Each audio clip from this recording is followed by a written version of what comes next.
주님은 누구이시며 주님은 어디 계시며 왜 내가 주님을 찾아야 하는지, 그리고 왜 내가 주님을 신뢰해야 하는지 이것을 알게 해 주시옵소서. 아는 내용에 따라 믿을 것인지 말 것인지를 생명과 인격을 걸고 결심하게 해 주시옵소서. 그래서 우리의 믿음이라고 하는 것이 종교적 현상이 되지 않게 하시고, 우리의 신앙생활이라고 하는 것이 단지 종교적 열정이 되어 유성처럼 빛났다 사라지는 허망한 것이 되지 않게 해 주시옵소서. 믿음을 가르쳐 주시옵소서. 그리고 주님과 동행하는 삶, 그것을 현실적으로 보며 그래서 천국을 현실 속에서 누리는 삶을 깨닫게 해 주시옵소서. 예수님 이름으로 간절히 기도드리옵나이다. 아멘. 그동안 하나님 중심, 성경 중심, 교회 중심, 이것은 어떻게 보면은 기독교적 세계관 또는 가치관이라고 할 수 있습니다. 그래서 이 기독교적 세계관 또는 가치관이 어떻게 해서 형성이 되어졌는가, 그것을 히브리서 11장을 강의하면서 우리가 보게 될 것입니다. 근거가 없는 세계관이나 가치관은 아집이 될 수가 있고 하나의 이념이 될 수가 있습니다. 그래서 만약에 믿음이라고 하는 이 근거가 없이 하나님 중심, 교회 중심 또는 성경 중심, 이것을 주장하고 그것에 맞는 생활의 내용을 가르치고 또 그것에 집착을 하게 된다고 하면은, 그거는 하나의 종교 생활이든지 아니면은 그런 종류의 근거 없는 세계관을 가지고 자기를 관리하는 한순간의 처세술이나 수단에 지나지 아니할 겁니다.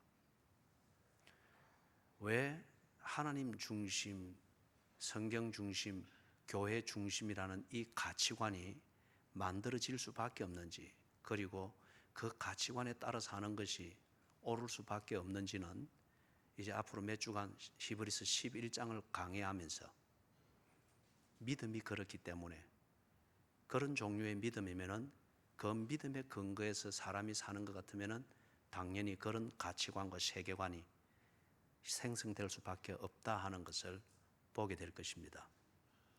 그래서 오늘부터 해서 앞으로 몇 주간 히브리서 11장을 집중해서 강의를 해 나가면서 믿음이 무엇인가, 이것을 정리하기를 바랍니다. 오늘 그 첫째 시간으로 1절에서 7절을 살피는데요, 여기서 먼저 1절을 보면은 믿음의 본질에 대해서 정리를 해놓고 있습니다. 1절에서 말하는 이 믿음을 우리는 두 가지 차원에서 생각을 해볼 수 있습니다. 하나는 믿음이라고 하는 그 사전적 정의, 일반적인 개념으로 믿음이 무엇인가, 그 다음에 이것이 기독교적 관점에서 이 믿음은 똑같이 적용이 되는 것이다 하는 이 두 가지 차원에서 우리가 볼 수 있습니다. 자, 그렇다면 먼저 믿음은 어떻게 해서 생성이 될까요? 절대 이 믿음은 자기 감정의 상태를 말하는 게 아닙니다. 또 믿음은 어떤 상대적인 나의 반응을 말하는 것도 아닙니다. 믿음이 있기 때문에 우리의 감정이 어떤 방향으로 흘러갈 수도 있고, 믿음이 있기 때문에 어느 단계나 어떤 사건이나 상황에서 우리의 감정의 흐름에 제어를 하면서 더 이상 흐르지 못하도록, 그 방향으로 흐르지 못하도록 제어를 하기도 하고 풀기도 하게 되는 걸 보게 됩니다. 그러면은 믿음이 먼저입니다. 그러면 이 믿음은 어떻게 해서 생성이 될까요? 한 소재를 가지고서 우리가 이 믿음에 대한 믿음의 생성되는 그 부분을 좀 살펴보기를 원합니다. 약속이라고 하는 것, 우리가 가만히 살펴보면 모든 것은 약속입니다. 교제가 이루어지는 그 전제도 보면은 약속입니다. 그죠? 이게 성문화되었느냐, 성문화되지 않았느냐, 아니면은 형식을 갖춘 약속이냐, 아니면 무형적인 약속이냐, 이런 차이가 있을 뿐이죠. 그렇기 때문에 약속이라는 이걸 가지고 믿음의 생성에 대해서 우리가 생각을 해보십시다. 약속이 성립이 되어지기 위하여서는 내용이 만들어져야 됩니다. 약속의 내용. 그 다음에 그 약속이 어떻게 지켜지고 성취될 것인가, 방법입니다. 그 다음에 또 생각해 볼 수 있는 것은 그 약속이 정말 나하고 상관이 있는가, 나하고 상관이 있는가, 나와의 관계성입니다. 상관성입니다. 그 다음에 네 번째로 생각해 볼 수 있는 것은 이 약속이 무엇으로 보증이 되는가, 성취된다는 보증이 있나, 이 보증은 누가 보증을 하는가, 그죠? 어떤 이런 문제입니다. 그래서 비긴한 예로 네 가지의 요소를 들어봤습니다. 내용이 믿을 만한가, 내용은 그럴싸한데 이게 성취되는 방법이 허무맹랑한 것 같으면 그것은 사기죠.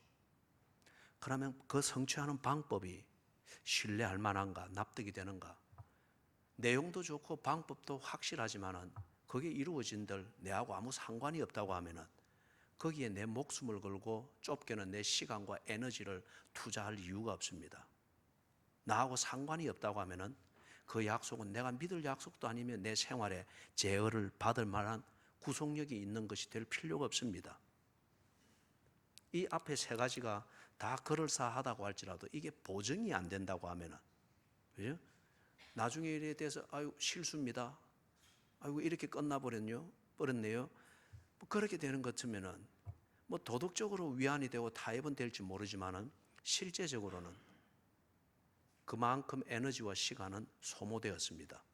그 결과 내 삶은 그만큼 망가지게 된 거죠. 누가 보증하느냐입니다. 그렇기 때문에 여러분, 무엇에 대해서 내가 신뢰를 하고, 그렇기 때문에 내 에너지와 시간, 이것을 우선 거기에 배분을 해서 거기에 맞춰서 내 삶의 방향이 그렇게 정해지잖아요. 그걸 위해서 이 네 가지를 분명히 먼저 살펴야 됩니다. 무언가를 결정하기 전에 이 네 가지를 살펴야 됩니다. 믿을 만한 내용인가? 믿을 만한 방법이 있느냐? 그게 내하고 상관이 있느냐? 이게 어떻게 보증이 되느냐? 그죠? 이 중에 어느 하나라도 신뢰할 수 없다고 하면은 그거는 믿어서는 안 됩니다. 사랑하는 여러분, 그렇기 때문에 믿음은 감정적인 게 아닙니다. 특히 그렇게 하면 위험한 요소는 뭐죠? 흥분할 때, 감정이 업됐을 때, 이럴 때 우리가 바로 이 네 가지 요소에 근거해서 믿음이라고 하는 것을 만드는 이걸 잊어버리기가 쉽습니다. 그래서 제가 아직 결혼하기 전에 청년들과 한 번씩 대화를 나눌 때에 제가 기막힌 결혼을 했기 때문에 이런 코칭은 제가 잘할 수가 있거든요. 그죠? 여자를 만나고 남자를 만나면서 핑크빛 분위기에 빠지기 전에 네 마음을 딱 정해야 된다. 핑크빛 분위기에 빠지기 전에 살필 것을 그때 다 살펴야 된다. 그리고 마음을 정한 다음에 연애 무드에 들어가든지 어떻게 그리 돼야 된다. 안 그러면은 살피기도 전에, 그리고 마음을 정하기 전에 연애 모드로 들어가 버리면은 네 반드시 속는다. 예? 제가 기막힌 결혼을 했다고 하는 것이 부정적인지 긍정적인지는 여러분의 판단에 맡기겠습니다. 그래서 이걸 기막히게 코칭을 한단 말이에요. 감정에 딱 휩싸여 버리면은 이게 특별히 우리가 흥분이 되어졌을 때 또는 감동이 되어졌을 때 사실을 보지를 못합니다. 그리고 진실을 보는 눈은 이미 어두워집니다. 참을성이 없어집니다. 냉정을 잃어버립니다. 사실 또는 진실은 냉정을 찾을 때에 그게 보입니다. 살필 수가 있습니다. 그렇기 때문에 감정은 우리를 즐겁게 만들어주는 요소이기는 하지만은 감정이 언제나 앞서게 될 때는 언제나 사람을 속게 만듭니다. 그래서 적극적인 동의, 아니면 흥분한 상태, 아니면 감동에 쫙 휩싸인 상태에서 동의를 하게 된다든지 뭔가 믿느니 마느니 하게 될 때에 이미 스스로 속은 것입니다. 감정은 피었다가 사라지는 안개와 같습니다. 그리고 감정은 상대적이고 상황적입니다. 상황이 바뀌면 감정은 그대로 안개처럼 사라지고 없는 겁니다. 그래서 감정적 분위기와 그것이 만드는 불쾌감 아니면 감동, 이것에 근거해서 믿느니 마느니 하는 관계를 설정하게 되어지게 될 때, 또는 약속을 설정하게 되어질 때 스스로 속는 것입니다. 믿음은 감정에 의해서 생긴 게 아닙니다.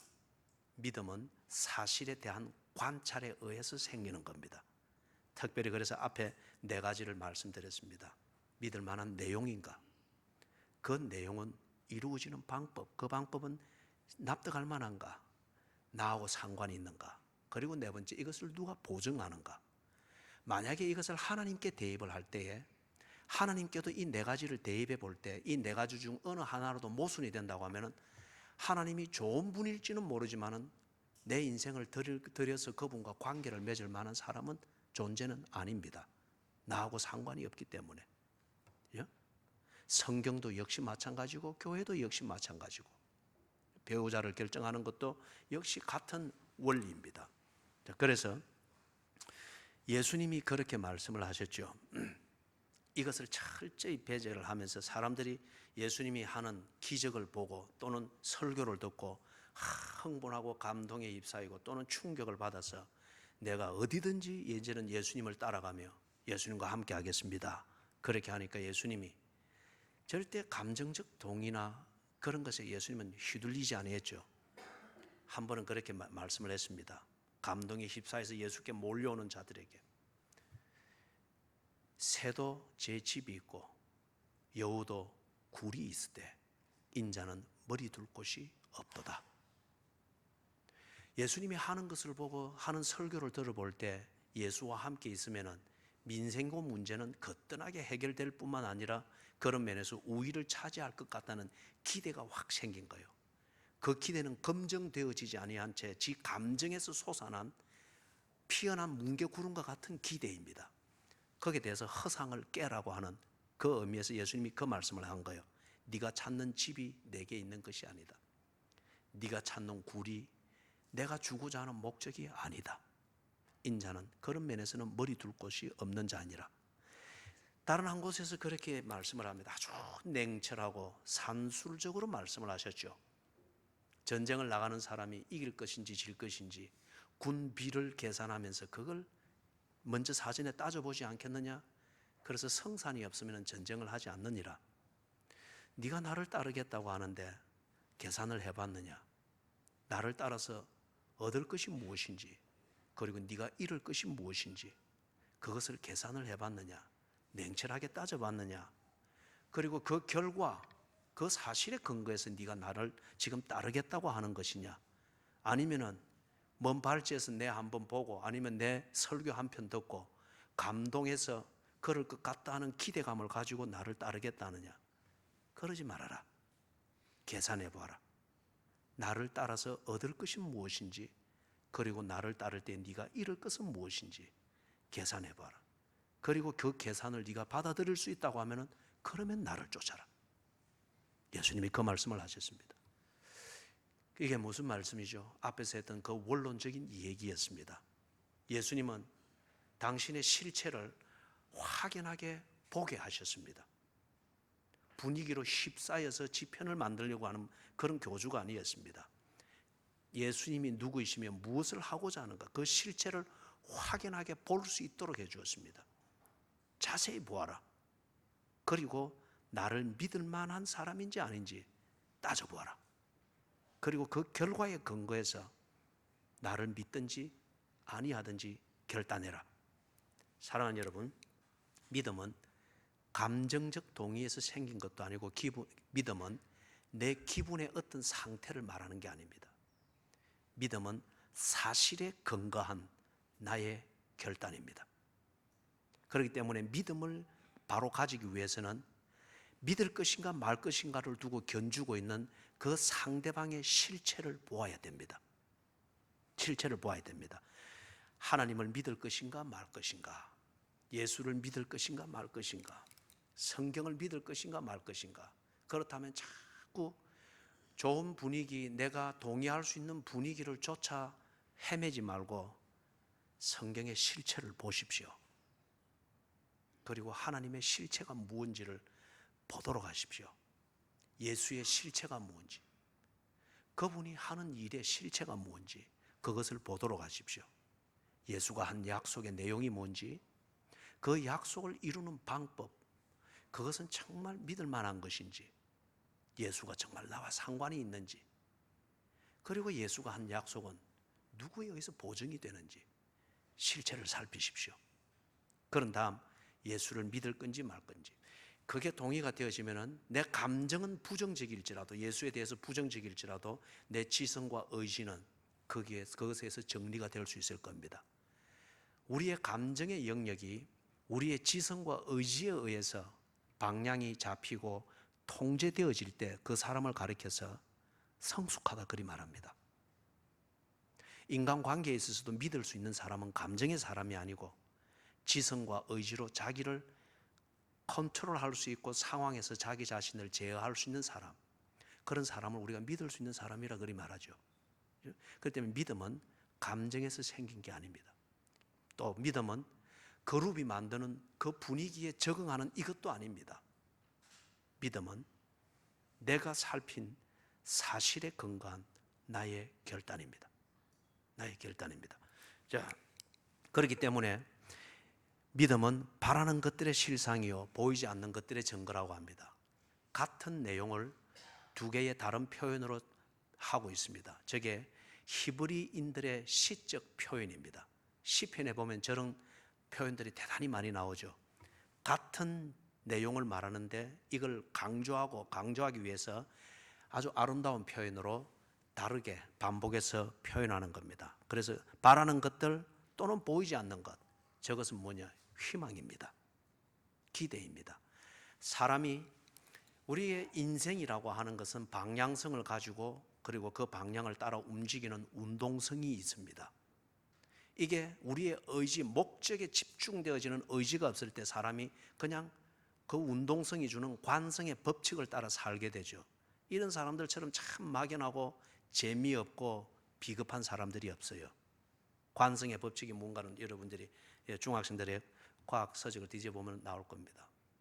자, 그러면은 사람이 우리에게 뭘 말하는가? 사람이 목적을 정하고서 그 목적을 따라서 운동성을 가지고 집중하면서 살아갈 수 있는 이것은 어디에서 나오는가? 희망에서 나옵니다.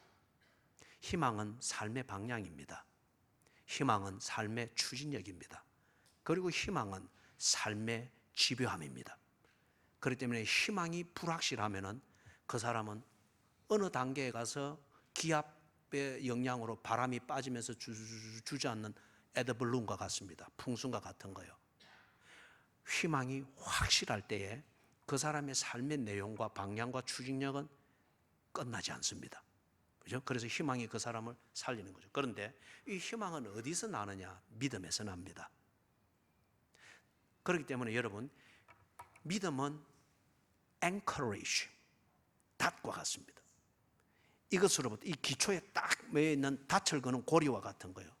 이것으로부터 밧줄이 쫙 연결되어서 희망이라는 풍선을 띄웁니다. 그렇기 때문에 희망은 믿음이라고 하는 이 사이에 다 동아줄로 연결이 되어져 있습니다. 이 동아줄이 탁 끊어져 버리면 희망은 그냥 공중을 떠다니는 풍선과 같아요. 그러다가 방향 없이 떠다니다가 그냥 기압에 의해서 안에 공기 빠지면 가라앉아 버리는 거죠. 그렇기 때문에 희망은 언제나 믿음이라고 하는 이 기초에 동아줄로 단단하게 연결이 되어져 있어야 됩니다. 그렇기 때문에 희망이, 믿음이 부실하면은 이 희망도 부실할 수밖에 없습니다. 믿음이 분명하면은 희망이 때로 시행착오를 할지라도 이 동아줄이 언제나 그 희망을 컨트롤해주고 그리고 언제나 재생시켜주고 또 리필해주는 것을 보게 되어집니다. 그렇기 때문에 바라는 것, 보이지 않는 것들, 이 기대, 이것은 어디서 생기느냐? 믿음에서 생깁니다.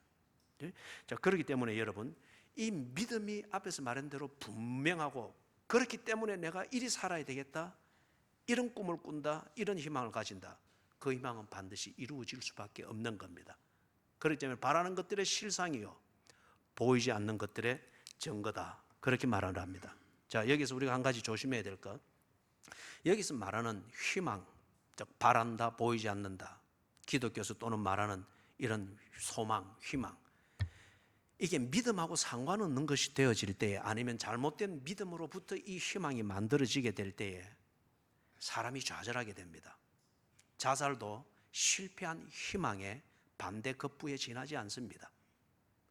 현대인들이 유전적 이유로 인해서 우울증을 앓는 이게 아닌 다음에는 자기 당대의 이 우울증으로 충격을 받게 된다고 하는 것은 이것 역시 부도난 희망의 결과입니다. 이 짝퉁 희망 가운데에서 우리를 아주 쉽게 현혹하는 그런 말들이 있죠.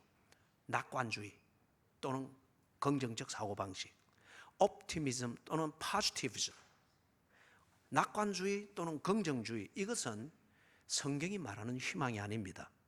그리고 옵티미즘 또는 포지티비즘, 낙관주의 또는 긍정주의, 이것은 믿음과 연결되어져 있는 그런 희망이 아닙니다. 그냥 내가 만들어 놓은 정서입니다. 아니면은 감정의 조작입니다.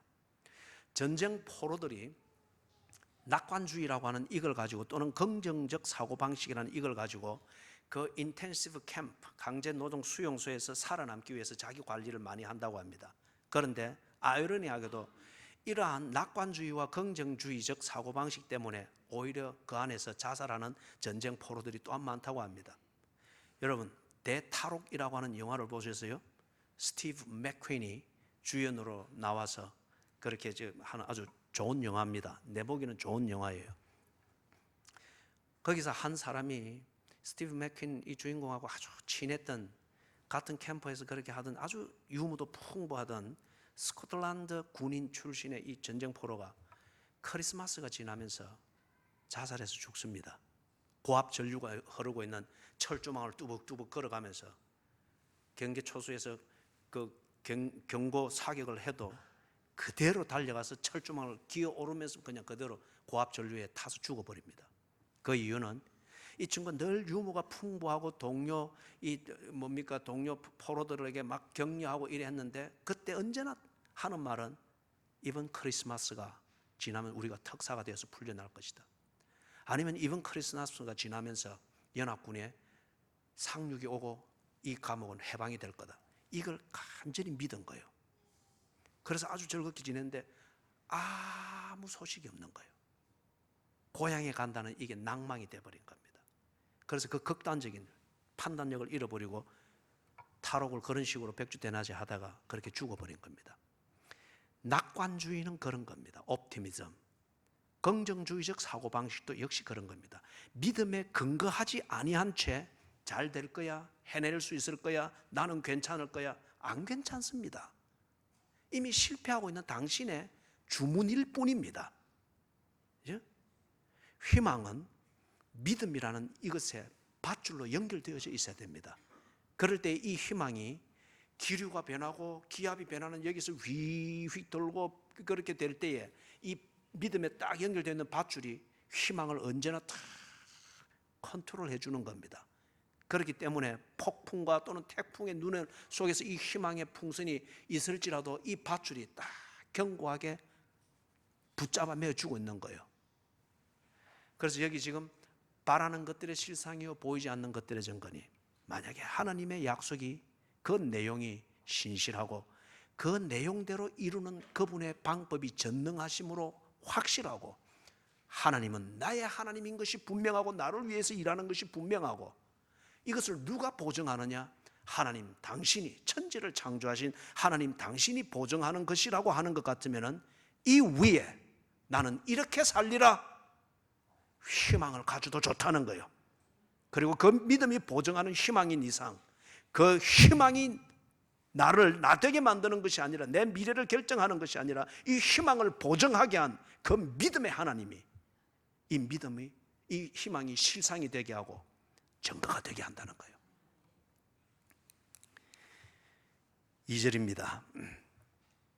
선진들이 이로써 증거를 얻었느니라. 하나님 중심, 성경 중심, 교회 중심, 이것은 세계관이요 가치관입니다. 세계관, 이 세상이 어떻게 생성되었으면 이 세상이 어떻게 돌아가는가, 이 모든 것을 보고 판단하는 기준이죠. 또는 가치관이라고 합니다. 무엇이 옳고 그른가를 판단하는 기준입니다. 무엇이 먼저 돼야 되고 무엇이 나중 돼야 되는가, 우선순위를 설정하는 기준입니다. 무엇이 좋은 것이며 무엇이 나쁜 것인가, 선과 악을 구별하는 판단의 기준, 이걸 보고 우리는 가치관 또는 세계관이라고 합니다. 하나님 중심, 성경 중심, 교회 중심, 이것으로서 살 때의 삶이 정리되고 우리의 세계관입니다. 이 세계관은 어디에서 만들어지는가? 믿음 위에서. 하나님이 그런 분이시고 그분이 우리에게 이런 약속을 하셨고 그 약속 성취를 위해서 나를 위하여 이렇게 일하고 계신다 하는 이 분명한 믿음이 있을 때에 하나님 중심의 세계관, 성경 아닌 것을 인정하지 아니하려고 하는 가치관, 교회 중심의 일상생활의 우선순위를 분명히 정하게 될 것입니다. 세계관과 가치관이 그리 정리된다고 하는 것, 우리가 지난 약 한 6주간에 걸쳐서 살폈습니다. 믿음으로부터 세계관 또는 가치관이 형성이 되어지고, 세계관과 가치관, 이게 어떤 종류냐에 따라서 삶의 목적 또는 우선순위가 정리가 되게 되어져 있습니다. 삶의 목적 내지는 우선순위가 정리가 되어져 될 때에 삶의 내용은 결정이 되게 되어져 있습니다. 거꾸로 말하면 우리의 일상의 내용이, 왜 당신은 그렇게 사나? 그렇게 말하는 그것 가지고는 싸움 밖에는 안 됩니다. 아니면 비굴한 굴종을 얻어내는 것 밖에는 안 됩니다. 그 문제가 근본적으로 해결되기 위해서는 그렇게 살도록 만드는 삶의 우선순위 또는 삶의 목적, 이게 점검이 되어져야 됩니다. 그런데 삶의 목적을 두고도 이야기할 때 우리가 잘못하면 이게 결론이 없는 철학적 논쟁으로, 좀 고상한 대화가 될 것 같으면 결론이 없는 철학적 논쟁으로 그냥 시간만 소진하면서 우리의 내세포를 죽이는 것밖에는 되지 않을 거예요. 이 문제를 해결을 하려고 하는 보다 근본으로 돌아가서 네 가치관이 뭐냐? 너는 무엇을 옳고 무엇을 틀리게 보느냐? 어떤 기준에서 그렇게 보느냐? 너는 왜 그것이 더 중요하다고 생각하느냐? 그 이유가 무엇이냐? 거기에 대해서 더 이상 대답을 하지 못할 때 그 근본으로 돌아가야 됩니다. 도대체 너는 뭘 믿느냐? 네가 뭘 믿길래 그런 식으로 사느냐? 그렇기 때문에 여러분, 이 믿음의 종류는 크게 봐서 두 종류입니다. 하나님을 믿느냐, 하나님을 믿지 않느냐. 하나님이 존재한다고 믿느냐, 하나님이 존재하지 않는다고 믿느냐. 둘 중에 하나입니다. 여기에서 우리의 가치관이 달라지고 세계관이 달라집니다. 그렇기 때문에 어떤 사람은 이런 삶의 우선순위를 가지고 사는데 어떤 사람은 그걸 보고 혀를 끌끌 차면서 저리 살아서 어떻게 사노? 그렇기 때문에 우리의 일상이 3인 3색입니다. 믿음은 가치관을 만듭니다. 이 가치관은 그 사람의 삶의 목적 또는 삶의 우선순위를 정하게 합니다. 그런 삶의 우선순위를 가지고 있기 때문에 자기 나름대로 그런 일상을 사는 겁니다. 믿음의 선진들, 이 사람들이 하나님을 믿었습니다. 그리고 하나님을 믿는 믿음 위에서 그런 가치관을 가지고 살았습니다. 그런 가운데에서 한 명도 자기가 믿은 것에 대해서 실패한 적이 없었습니다. 그들의 삶에 고난이라고 하는 것은 있었습니다. 고생스럽다고 하는 이걸 가지고 실패니 성공이니 이리 말할 수 없습니다. 그것처럼 유치한 게 없죠. 그들의 삶에 고생이 있었고 질병이 있었고 중병이 있었고 다른 사람보다 단명하여 죽는 경우도 있었습니다. 그러나 그들의 가치관은 실패하지 아니했습니다. 선진들이 이로써 증거를 얻었느니라. 믿음이었습니다. 하나님을 믿는 믿음이었습니다. 그래서 여러분, 이 2절의 근거에서 우리는 이런 말을 정리를 할 수 있을 것입니다. 하나님을 믿는 믿음, 그 믿음이 절대적으로 믿는 자들을 배신한 적이 없었습니다. 진리를 믿을 때에 그 믿음이 그 진리를 믿는 사람들을 배신한 적이 한 번도 없었습니다. 잘못된 것을 믿을 때에 그 믿음이 그 사람을 배신하여 그걸 감당을 하지 못해서 극단적인 것을 취하게 되죠. 그러나 옳은 것을 믿을 때 그 옳은 것을 믿는 믿음은 그 사람을 배신한 적이 없습니다. 선진들이 이로써 증거를 얻었느니라. 3절입니다. 자, 이 3절에서 세상의 기원에 대해서 믿는 것을 우리에게 말하고 있습니다. 이거는 어떤 면에서 앞으로 4절 이하에서 쭉 나오는 것, 일상에서 우리의 믿음이 발휘되어지는 일상의 생활, 이것에 대한 기본이자 출발점이라 볼 수가 있습니다. 존재와 왜 그렇게 작용을 하는가, being과 doing, 이것에 대해서 우리가 정리가 되어지지 못하면 결단코 하나님 중심, 성경 중심, 교회 중심이라는 이 가치관을 가질 수가 없습니다. 존재의 문제와 그렇게 활동하게 되어지는 이 기원에 대한 분명한 믿음이 1차적으로 정리가 되어져야 됩니다. 사람들이 기도는 하지만은 하나님을 믿지는 않습니다. 그렇기 때문에 그의 기독교는 종교일 뿐이지 하나님과의 관계 속에서 인격적 삶을 그렇게 나누는 신앙생활이 아닌 이유가 거기에 있습니다. 이 3절의 문제가 먼저 해결이 되어져야 됩니다. 이 부분에 있어서 믿음이 어떤 종류의 믿음인가, 이것이 해결이 되어져야 됩니다. 이 사람들이 어떻게 믿었는가? 세상의 기원은 하나님의 말씀으로 되어졌다, 그렇게 인정을 합니다. 이걸 우리가 좀 상대편에서 가지고 있는 세계관 내지는 믿음을 가지고 한번 접근을 해보십시다. 과학주의가 지배하고 있는 이 세대의 사람들, 특별히 많이 배웠다고 하는 사람들이 세상의 기원에 대해서 이야기할 때에 자기 자신들도 그게 한계라고 하는 것은 알지만은, 그러나 과학적 철 안에서 설명하려고 할 때에 그것을 벗어날 수가 없는 이율배반적 모순을 안고 이것을 주장하고 그것을 믿으려고 합니다. 빅뱅에 의해서, 아주 엄청난 폭발에 의해서 우주의 체계는 이렇게 되었고 지구는 그 중에 파생 상품 중에 하나라고 그렇게 설명하고 그것을 믿으려고 합니다. 세상의 기원으로서. 아니면은 아메바에 의해서, 단세포 그것에 의해서, 그 존재에 의해서 이렇게 복잡한 세포를 가지고 있는 이 구조의 존재가 형성이 되었다고 말합니다. 그럼 그 아메바는 어디서 생겼느냐라고 말할 때에 순환 논리처럼 먼지에 의해서 그렇게 만들어졌다고 얘기를 합니다. 그럴까요? 아니면은 진화론이라고 하는 것, 또는 다윈이즘이라고 그렇게 말하죠. 찰스 다윈이 이 이론을 정립을 했기 때문에 다윈이즘이라 말하고 우리 번역에서는 진화론이라고 합니다. 단세포에서 복잡한 세포 구조로 진화되어져 갔다. 그래서 상황에 적응하는 그러한 능력에서 그렇게 진화되어져 갔다고 설명을 합니다. 자, 세상의 기원을 말할 때에 크게 보아서 세 가지입니다. 과학주의에 의해서 지배가 되어지는 것, 빅뱅에 의해서 이렇게 생성이 되었다, 아니면은 먼지와 같은 이 단세포에 의해서 이 복잡한 것으로 발전되어져 갔다. 그리고 이것을 설명하는 과정으로서는 진화론이라고 하는 것을 가지고 설명을 합니다. 이것을 주장하는 과학자들도 이 이론 자체에 한계가 있는 것을 압니다. 여전히 그것은 기원에 대해서 답을 못하고 있는 것을 그들도 알고 있습니다. 자, 사랑하는 여러분, 다시 성경으로 돌아와서 말씀으로 세상이 만들어졌다라고 말하는데, 하나님의 말씀, 다른 말로 말하면 하나님께서 그것을 만드셨는가? 이 문제입니다. 성경에서는 하나님의 신존재 증명을 하지 않습니다. 그거는 사실이고 진리이기 때문에 그렇습니다. 그래서 성경 안에는 신존재 증명이라고 하는 이것은 없습니다.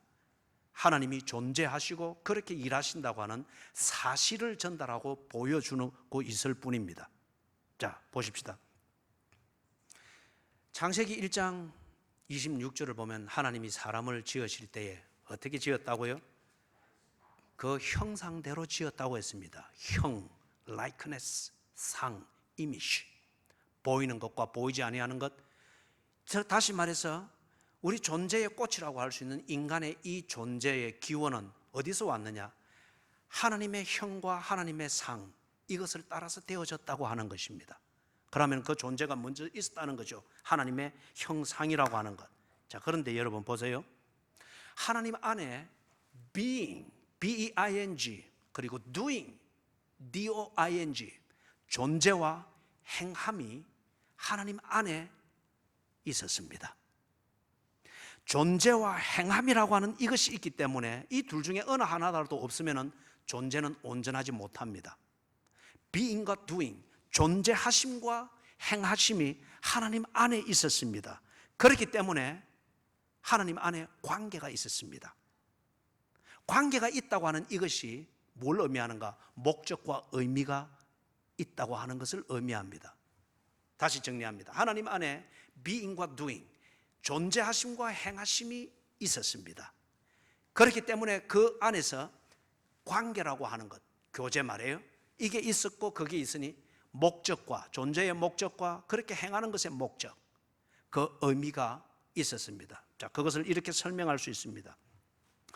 성경에서는 하나님이 누구이신가를 말할 때 자연스럽게 삼위일체 하나님이라는 이 교리적 표현으로 정리될 수 있는 사실을 우리에게 제공을 하고 있습니다. 성부로 일컬어지고 성자로 일컬어지고 그분의 영인 성령으로 일컬어지는 삼위의 하나님이 각각 행하심에도 불구하고 하나님의 존재라고 하는 이 캐릭터, 이 본질에 있어서는 하나된 이 신비 미스테리를 그러나 팩트로서 우리에게 설명을 하고 있습니다. 이에 대해서는 어떻게 증명할 수가 없습니다. 팩트입니다.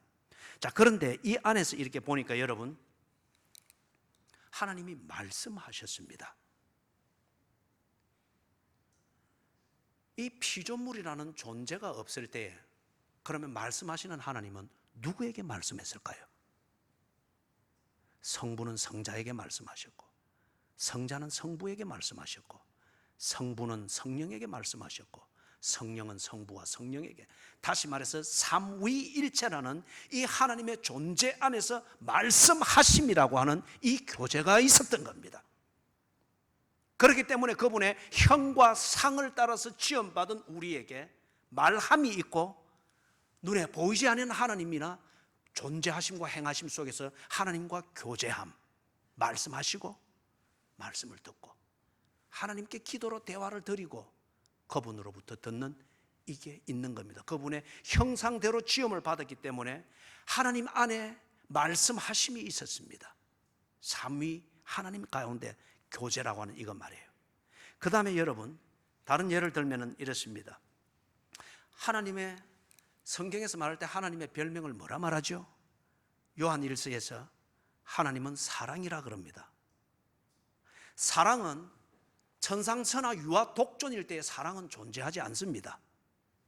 천상천하 유아 독존일 때에 교제는 존재하지 않습니다. 사랑은 관계적 언어입니다.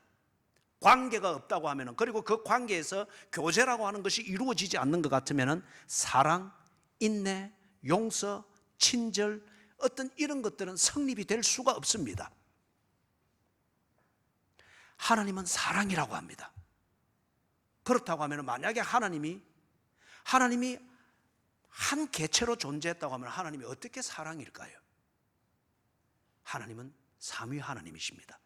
성부, 성자, 성령, 이 삼위의 하나님이 존재하는 양식이 사랑으로서 교제하고 사랑으로서 언론하고 그들의 하는 언론이 사랑이셨습니다. 그렇기 때문에 하나님은 사랑이라, 바로 사랑이신 하나님이 우리를 그분의 형과 상을 따라 지었기 때문에 우리 안에서 비록 사랑을 온전하게 하는 doing, 행함이 없을 때에 우리는 그것을 반대로 양심의 고통을 느끼면서 사랑의 존재의 그 가치를 우리가 실감을 한다는 거예요. 자, 조금 복잡한 얘기가 되었습니다. 3절에서 믿음으로 모든 세계가 하나님의 말씀으로 지어진 줄을 우리가 아나니, 하나님이 먼저 존재하셨습니다. 그래서 그 하나님께서 당신의 형과 상을 따라서 사람과 더불어서 이 세상을 창조하셨습니다.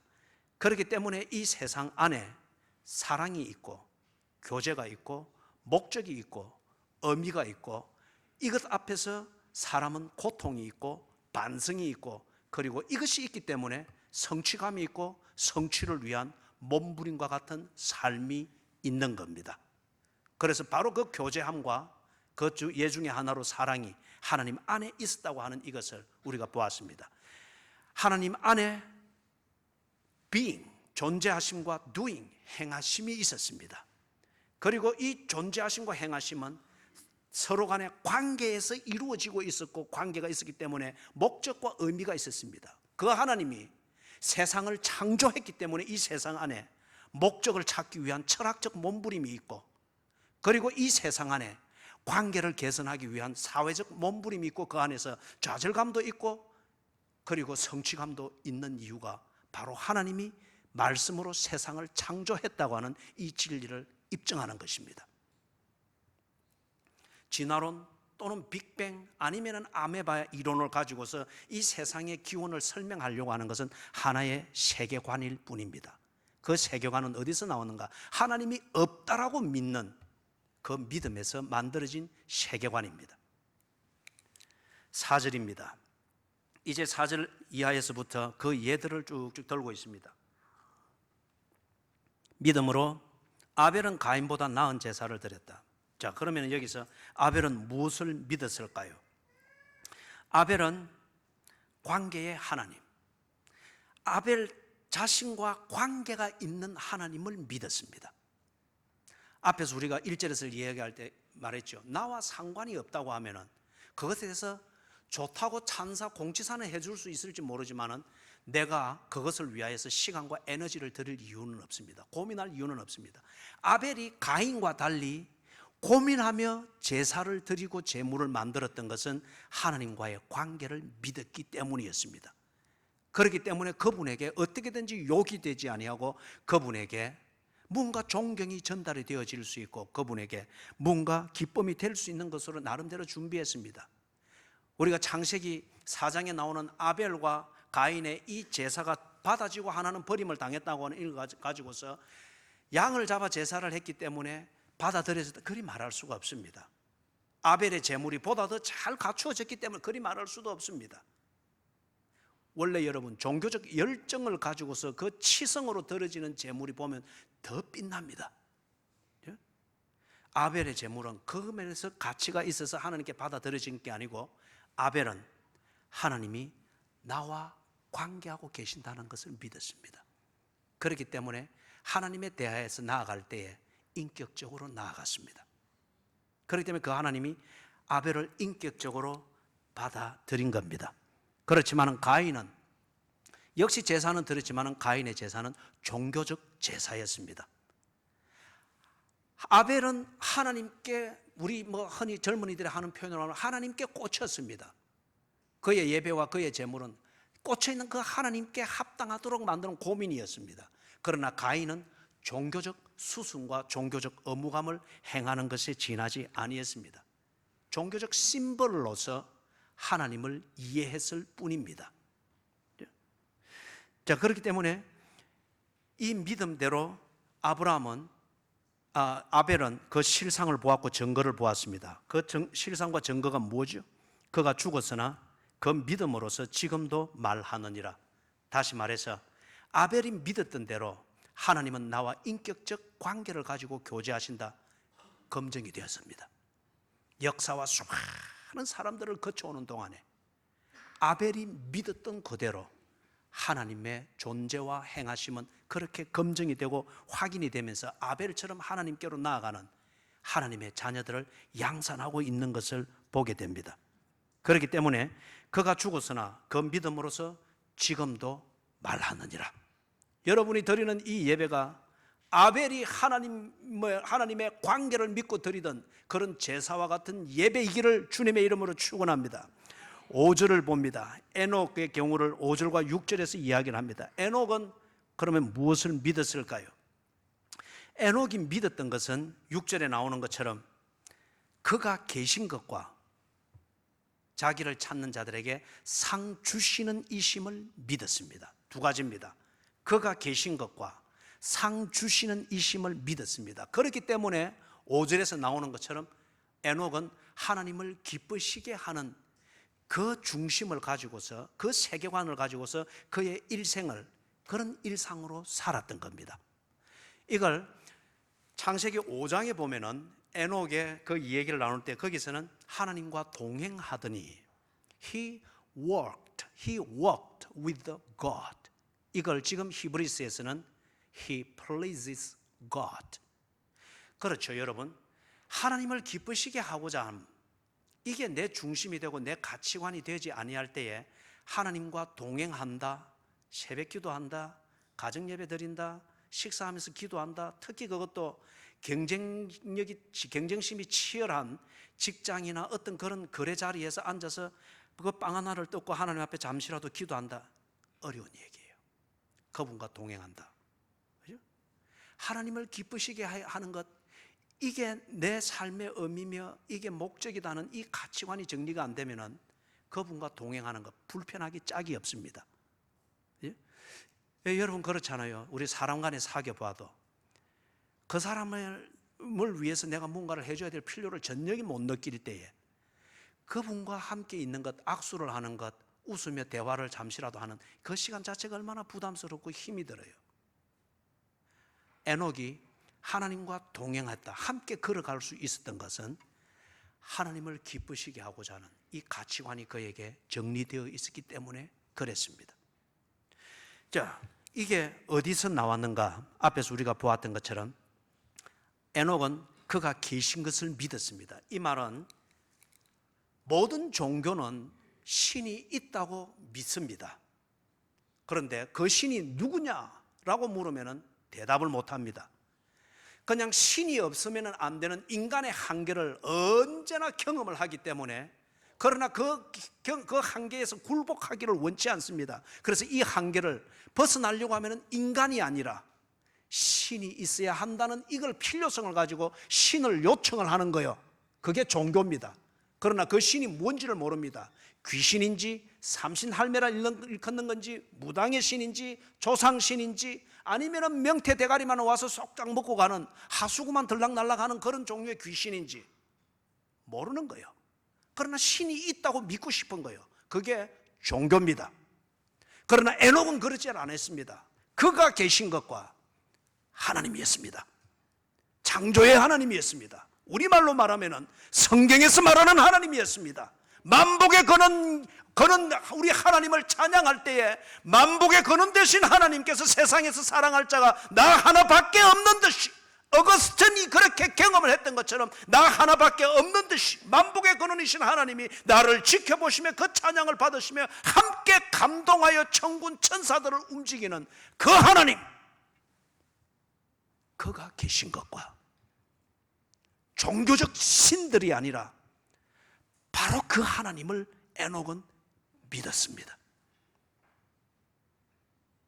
그리고 그 하나님은 찾을 때에 찾는 자를 만나신다, 이걸 분명히 믿었습니다. 역대상 28장 9절입니다. 다윗이 솔로몬에게 유언을 하면서 저 말을 합니다. 내 아들 솔로몬아, 너는 네 아버지의 하나님을 알고 온전한 마음과 기쁜 뜻으로 섬길지어다.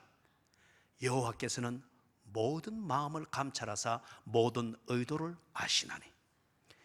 귀신들을 잡고 범신전을 만들고 그러지 말아라. 여호와는 하나님이시며 네가 섬겨야 될 하나님은 단 한 분, 네 아버지가 섬겨 일생을 살았던 바로 그 하나님이다. 그걸 말하는 거예요. 그 다음에 예레미야서 28장 9절입니다. 28장 12절. 너희가 내게 부르짖으며 내게 와서 기도하면 내가 너희들의 기도를 들을 것이요 너희가 온 마음으로 나를 구하면 나를 찾을 것이요 나를 만나리라. 관계의 하나님, 인격적인 하나님, 찾는 자에게 대답하시는 하나님. 귀신들이 아니었고 종교적 심벌로서의 온갖 잡동사니 신들이 아니었습니다. 바로 그 한 하나님을 에녹이 믿었듯이 다윗이 그렇게 믿었고, 그리고 똑같이 예레미야가 그렇게 믿었던 겁니다. 에녹이 그가 계신 것을 믿었고 바로 그 하나님을 찾고 구할 때에 그분은 상 주신다. 여기서 말하는 상은 기복적인 그런 어떤 차원을 얘기하는 것이 아니라 찾을 때에 만나 주신다는 거예요. 교제해 주신다는 거예요. 여러분, 하나님의 손에서 나오는 선물이 중요합니까? 원하는 대로 선물을 주시는 그 손을 가지신 하나님이 중요합니까? 그렇죠. 복의 근원을 우리가 분명히 정리해야 합니다. 하나님과 교제하고 그분과의 교제가 있다.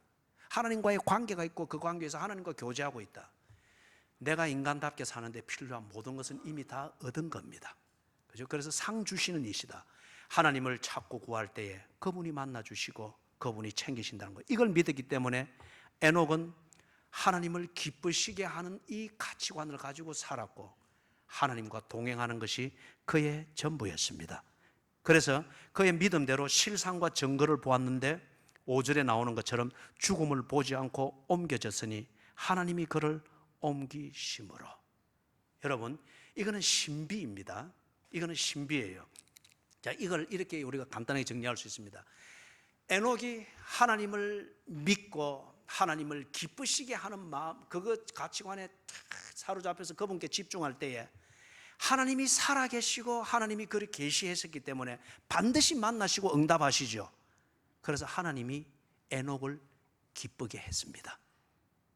그리고 하나님이 에녹을 기쁘게 받았습니다. 얼마나 공평하고 인격적 교제입니까? 에녹이 하나님을 믿고 하나님을 기쁘시게 하니 하나님이 그것을 인정하고 에녹을 믿고 에녹을 기쁘게 하고 에녹을 받았습니다. 이것을 보여주는 구체적인 증거적 사례가 뭐냐? 에녹의 이 생애와 그의 종말이었습니다. 7절 마지막 절입니다. 노아입니다. 노아는 무엇을 믿었는가? 노아는 하나님의 존재에 대해서 믿었습니다. 하나님의 존재하심 그리고 그분의 행하심에 대한 어떤 일면을 믿었습니다. 무소부재하시다. 그분은 영원하시다. 그분은 변함이 없으시다. 전지전능하시다. 그분은 진실하시다. 우리가 이걸 보고 뭐라 합니까? 이런 속성을 가진 걸 보고 진리라고 합니다. 영원하며 불변하며 모든 것에 해답이 되는 것, 이 속성을 갖춘 것을 보고 우리는 진리라고 말합니다. 노아는 하나님이 진리인 것을 믿었습니다.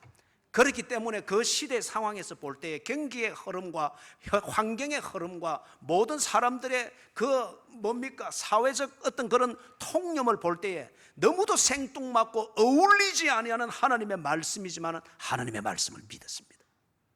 그분이 진리인 것을 믿었기 때문에 그분이 하는 말씀을 시대와 맞지 않는 그분의 말씀이기 때문에 믿을 수 없다가 아니라 시대와 맞지 아니하는 말씀임에도 불구하고 하나님이 내게 말씀하시니 이것은 경고라는 거예요. 이것은 경고라는 거예요. 그래서 경고하심으로 받아들였다고 합니다.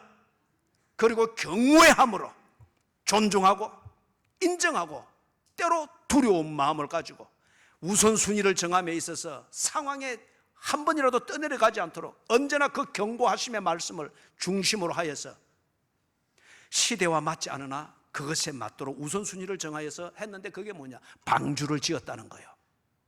그 시대의 경기와 그 시대의 사회적 통념과 그 시대를 휩쓸고 있는 문화적 분위기를 볼 때에 방주를 짓는 것은 너무도 맞지 않는 일이었어요. 젊은이로 치면 너무도 맞지 않는 진로 선택이었습니다. 교인들로 치면 너무도 맞지 않는 기도의 제목을 가지고서 지금 작정 기도를 하고 있는 것과 같은 거예요. 그러나 노아는 그리 했습니다. 왜? 하나님의 존재하심과 행하심을 믿었기 때문에. 그리고 그 말씀이 경고인 것을 믿고 시대와 맞지 않는 것에 상관하지 않고 말씀대로 했습니다. 그래서 노아가 그 실상과 증거를 보았죠. 7절을 보니까 집을 구했다고 합니다. 우리가 이 홍수 사건 이야기를 다 알죠. 시대에 잘 맞는 가치관을 따라서 일상을 살았던 사람들은 홍수에 다 잠겨버렸습니다. 절대 여러분 가치관이 그 사람을 구해주지 못합니다. 가치관의 근거가 되는 믿음이 그 사람을 구합니다. 점검하십시오. 가치관이 그 사람을 구하지 못합니다. 그것의 근거가 되는 믿음이 그 사람을 구합니다. 그런데 하나님을 그렇게 믿었던 그 노아가 그래서 그 시대의 비웃음거리가 되는 가치관을 가지고 살았단 말이에요. 방주를 지으면서. 그런데 그게 노아의 집을 다 구했다고 합니다. 그 결과 어떤 의미를 나타낸다고 했죠? 세상을 정죄하고 두 번째 의의 상속자가 되었느니라. 세상을 정죄하고 이 말은 뭐냐? 조금 전에 말했습니다. 가치관이 포함나는 가치관이 또는 내용은 없으되 명분이 근사한 그런 가치관이, 그런 우선순위가 사람을 구하고 집을 구하는 게 아니라는 거예요. 시대와 뒤떨어지게 보일지라도 하나님을 믿는 그 믿음에 세워진 가치관, 그 가치관에서 만들어지는 그 삶이 사람을 구하고 집을 구하고 세상을 구한다는 거예요. 그렇기 때문에 이것을 엉뚱하게 믿었던 그 사람들에게는 이게 정죄가 되는 거죠. 그죠? 그리 살면 안 된다. 이것이 답이니라. 노아가 보여줬다는 의미에서 세상을 정죄하고, 두 번째, 의의 상속자가 되었느니라. 다 썰려갔습니다. 남은 자는 노아와 그의 가족이었습니다. 하나님의 일하심과 하나님의 존재하심, 이 믿음의 근거와 팩트와 트루스, 이 진리를 노아를 통해서 이어지고 보존되게 되었습니다. 의의 상속자가 되었느니라. 사랑하는 여러분, 믿음은 감정에서 나는 게 아닙니다. 믿음은 내 기분이 아닙니다. 믿음은 한 그룹이나 한 공동체의 분위기를 싹 장악하도록 만드는 그 분위기에 익숙해지는 그게 아닙니다. 어떤 면에서 믿음 때문에 그 공동체로부터 왕따를 당하거나 외계인 취급을 받을 수 있습니다. 그러나 여러분, 중요한 것은 믿음이 사람을 구하게 되어 있습니다. 믿음은 내가 관찰한 사실에 근거한 나의 결단입니다. 하나님에 대한 내용을 살피십시오. 그리고 하나님이 그 내용대로 어떻게 행하시는가, 하나님의 방법을 살피십시오. 하나님이 나와 관계가 있는가, 관계성을 살피십시오. 그리고 하나님은 당신이 한 약속을 책임질 수 있는 분인가, 그 약속의 보증을 살피십시오. 거기에 대해서 여러분의 감정은, 지금까지 길들여져 있던 감정은 거기에 대해서 거부감이 있을지라도 여러분의 지성이 인정이 되고 의지가 인정이 되면 믿으십시오. 그러면 여러분 종류가 다른 희망이 생길 겁니다. 그리고 그 희망을 따라 여러분의 삶의 추진력이 새롭게 생길 겁니다. 그리고 시간이 지나가는 것은 언제 실패할까에 대한 두려움을 기다리는 것이 아니라 내 희망이 언제 성취되는 것을 보는 기대와 흥분이 될 것입니다. 믿음은 바라는 것들의 실상이요 보지 못하는 것들의 증거니라. 이게 오늘 여러분의 삶의 현실이 되기를 주의 이름으로 축원합니다. 아멘. 하나님이여, 예수 바로 믿고 예수님께서 우리에게 약속하신 것이 우리의 밥상의 내용이 되고 침실의 내용이 되고 안방의 분위기가 되고 가정의 분위기가 되는 진정한 신앙의 삶을 사는 출발점이 마련되게 해 주시옵소서. 예수님의 이름으로 간절히 기도드리옵나이다. 아멘.